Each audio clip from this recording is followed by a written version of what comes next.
আজ আমি দেখাবো সজনা ডাঁটার রেসিপি। সজনা ডাঁটাগুলোকে আগে আমি হাফ করে কেটে কড়াইতে সিদ্ধ করে নিয়েছি। নেওয়ার পরে আমি সেগুলো নোদগুলোকে বের করে নিচ্ছি একটা চামচের সাহায্যে। তারপরে যে যেরকম ঝাল খাবে সে সেরকম কাঁচা লঙ্কা দিয়ে এগুলোকে পেস্ট করে নেবে। পেস্ট করে নিয়ে তারপর কড়াইতে আমি দিয়ে দিলাম সাদা তেল, কেউ তোমরা সর্ষের তেলেও দিতে পারো।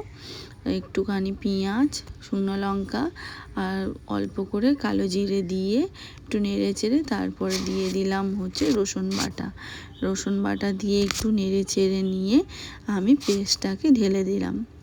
ঢেলে দিয়ে এটাকে একটু নেড়ে চেড়ে নিতে হবে। নেড়ে চেড়ে নিলে একটু নুন, তারপরে একটু দেব আমি মিষ্টি, যে যেরকম মিষ্টি পারো দিতে পারো। একটু ধনে পাতা দিয়ে হালকা নেড়ে চেড়ে, খুব বেশি কড়া পাকের করবে না, হালকা নেড়ে চেড়ে নিলেই দেবে এরকম কালার এসে গেলেই নামিয়ে নেবে।